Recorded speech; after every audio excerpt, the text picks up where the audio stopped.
তো bike channel আজি আহিছোঁ মই মানে হেডফোনৰ দি কথা পাতিছোঁ বেয়া নাপাব আৰু আমাৰ ঘৰ ভাঙি আছে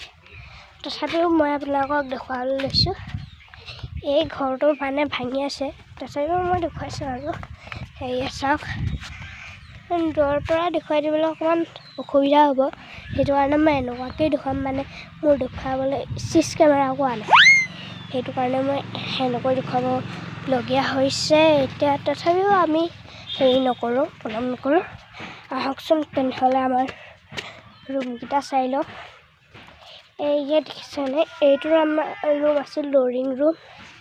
এই ৰুমটোত আমি খুবেই বিয়া আছিল এই ধৰক চৌকেছ আছিল আৰু এইফালে মানে চোফাৰ ছেট আছিল চোফাৰ ছেট আছিল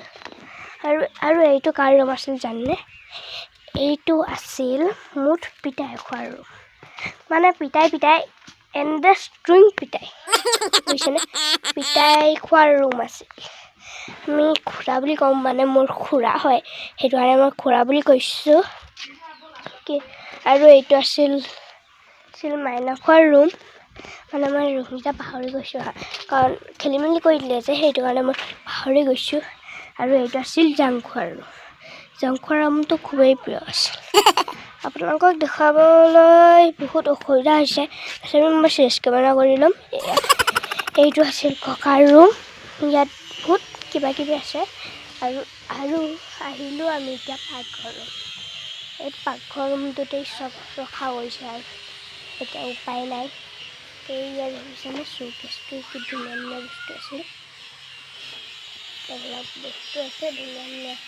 বস্তু আছে তথাপিও বেয়া লগা নাই ভালেই লাগিছে তথাপিও কিন্তু যদি ভাল লাগিল ভিডিঅ'টো লাইক কৰিব কমেণ্ট কৰিব শ্বেয়াৰ কৰিবলৈ নাপাহৰিব